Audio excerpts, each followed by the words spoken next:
हाँ, लग रहा था कि दिल्ली हाईकोर्ट के जस्टिस स्वर्णकांत शर्मा और फॉर्मर दिल्ली सीएम अरविंद केजरीवाल के बीच की लीगल टकरार अब धीरे धीरे ठंडी पड़ रही है, क्योंकि सिटिंग जज ने इस मामले में अपना फैसला रिजर्व कर लिया था। वहीं फॉर्मर सीएम ने एक ऐसा अनएक्सपेक्टेड स्टेप लिया है जिसने पूरी लीगल और पॉलिटिकल फ्रेटर्निटी को लिटरली शॉक कर दिया। एक नया ट्विस्ट, एक फ्रेश एफिडेविट और एक बार फिर से सीधा सवाल उठता हुआ सिटिंग जज पर सिर्फ सिटिंग जज ही नहीं बल्कि सेंट्रल गवर्नमेंट पर भी उंगली उठी है और सवाल उठा है जुडिशियल करप्शन का। तो क्या है ये पूरा मैटर, चलिए देखते हैं कि कैसे वापस से उंगली उठाई गई है और आखिर किस बेसिस पर। Hello law lovers and justice seekers, welcome to law Chakra. हम आपके लिए लेकर आए हैं कुछ बहुत ही exclusive. Introducing law Chakra prime membership, जो आपको देगा exclusive access like never before. बनिए लॉ चक्रा की प्राइम मेंबर और अनलॉक कीजिए full potential of legal knowledge. अभी ज्वाइन कीजिए। अब ये पूरा डेवलपमेंट स्टार्ट होता है एक ट्वीट से जो लीगल रिपोर्टर सौरभ दास ने शेयर किया था, जिसमें उन्होंने बताया कि a new turn in the justice Swarnakanta Sharma's recusal case, former Delhi Chief Minister Arvind Kejriwal has filed an additional affidavit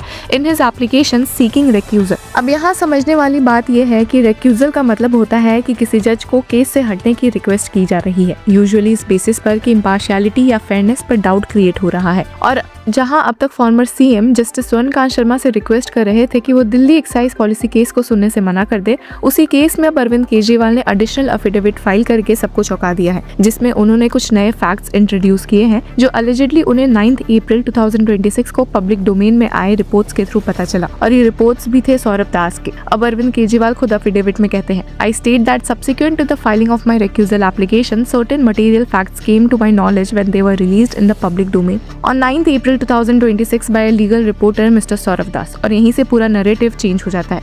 अब फॉर्मर सीएम अरविंद केजरीवाल का मेन आर्गुमेंट ये है कि जस्टिस शर्मा के इमीडिएट फैमिली मेंबर्स, स्पेसिफिकली उनके बेटे ईशान शर्मा और बेटी शांभवी शर्मा, सेंट्रल गवर्नमेंट के साथ एक्टिवली इंगेज्ड है एज पैनल काउंसिल्स, और ये कोई ऑनररी या सिंबॉलिक पोजीशंस नहीं है। उन्होंने क्लियरली लिखा कि I state that these are not nominal और honorary post awarded by the central government, these are continuing professional engagements under the central government, carrying with them government briefs, government work, court visibility and financial benefit arising from the allocation of legal work by central government। और यहाँ एक important legal nuance है जो Arvind Kejriwal highlight कर रहे हैं। वो कह रहे हैं कि जब जज के close family members directly government के लीगल फ्रेमवर्क के अंदर काम कर रहे हो और उसी गवर्नमेंट का केस जज के सामने हो, तो कन्फ्लिक्ट ऑफ इंटरेस्ट का परसेप्शन क्रिएट होता है।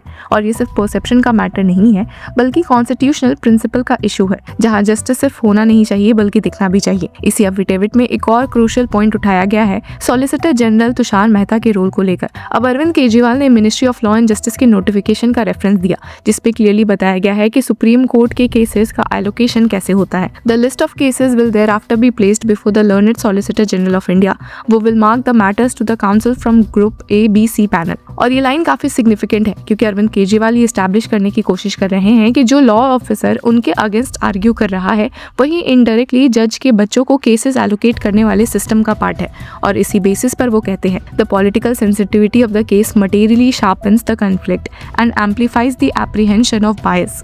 अब ये लाइन पूरे एफिडेविट का एसेंस कैप्चर करता है। उनका कहना है कि ये कोई नॉर्मल सिविल डिस्प्यूट नहीं है, ये एक पॉलिटिकली सेंसिटिव क्रिमिनल केस है जहां प्रोसिक्यूटिंग एजेंसी है सीबीआई और सेंट्रल गवर्नमेंट के टॉप लॉ ऑफिसर्स उनके अगेंस्ट अपीयर कर रहे हैं। अब सबसे स्ट्रॉन्ग स्टेटमेंट शायद ये है जहां वो लिखते हैं, but in a criminal case of this nature where the prosecuting agency is the CBI, where the central government's highest law officers appears against me and where the immediate family members of the honorable judge hold multiple live central government panel engagements, the apprehension becomes direct, grave and impossible for me to ignore। ये एक direct allegation नहीं है बायस का, लेकिन एक strong apprehension जरूर है। अब इंटरेस्टिंगली अरविंद केजरीवाल ने एफिडेविट में ये भी क्लैरिफाई किया कि वो एक्चुअल बायस का एलिगेशन नहीं लगा रहे।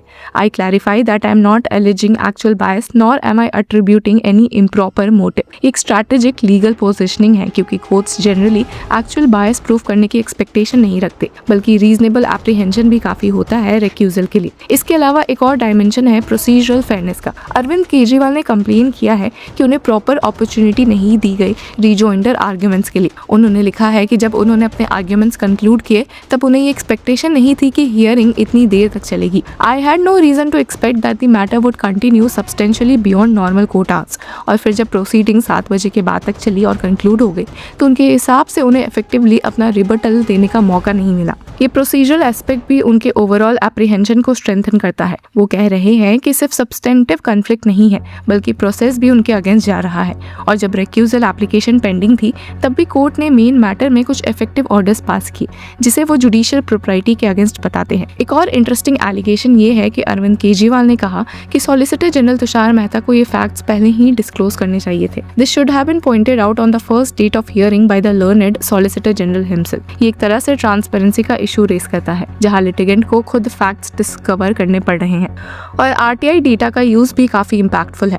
अफिडेविट के अकॉर्डिंग ईशान शर्मा को 2023 में 2487 केसेस, 2024 में 1784 केसेस और 2025 में 1633 केसेस अलॉट किए गए हैं। और ये नंबर शो करते हैं कि इंगेजमेंट सब्सटेंशियल है, ना कि ओकेजनल। इससे अरविंद केजरीवाल का आर्ग्यूमेंट स्ट्रेंथन होता है कि ये relationship life, continuing and substantial है। अब ब्रॉडर पर्सपेक्टिव से देखें तो ये केस सिर्फ एक इंडिविजुअल डिस्प्यूट नहीं है, ये judicial independence, perception of fairness and political cases में न्यूट्रलिटी के स्टैंडर्ड्स को टेस्ट कर रहा है। अरविंद केजरीवाल ने खुद सुप्रीम कोर्ट के ऑब्जर्वेशन का रेफरेंस दिया है जहां कहा गया था कि परसेप्शन मैटर्स और सीबीआई को केज्ड पैरट की तरह नहीं लगना चाहिए। तो यहाँ एक लेयर्ड कॉन्फ्लिक्ट है, एक तरफ जुडिशरी का इंडिपेंडेंस, दूसरी तरफ एग्जीक्यूटिव के साथ इनडायरेक्ट कनेक्शंस, तीसरी तरफ एक पॉलिटिकली चार्ज्ड एनवायरनमेंट जहां हर मूव का डीपर इंप्लीकेशन होता है।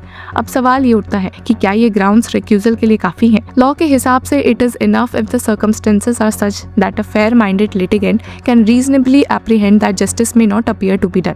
अरविंद केजरीवाल इसी प्रिंसिपल पर रिलाई कर रहे हैं और इनमें वो कंक्लूड करते हैं कि the interest of justice would be best served if the matter is not heard further bye her leadership. ये एक रेस्पेक्टफुल लेकिन फर्म रिक्वेस्ट है कि जज खुद को केस से अलग कर ले ताकि कोई भी डाउट ना रहे। अब देखना ये होगा कि कोर्ट इस एडिशनल एफिडेविट को कैसे ट्रीट करता है। क्या ये नए फैक्ट्स जेन्युइनली एक fresh, independent and weighty circumstance establish करते हैं या फिर कोर्ट इसे इनसफिशिएंट मानती है। लेकिन एक बात क्लियर है, जो मैटर थोड़ा सेटल होता दिख रहा था वो अब फिर से फुल स्पॉटलाइट में आ गया है। और सबसे बड़ा टेक अवे ये है कि लॉ में सिर्फ सच नहीं बल्कि परसेप्शन भी उतना ही पावरफुल होता है और जब परसेप्शन शेक होता है तो पूरा सिस्टम उसका इम्पैक्ट फील करता है। तो व्यूअर्स, इस पूरे मुद्दे पर आपकी क्या राय है? Do let us know in the comment section. Until then, keep following and supporting Law Chakra.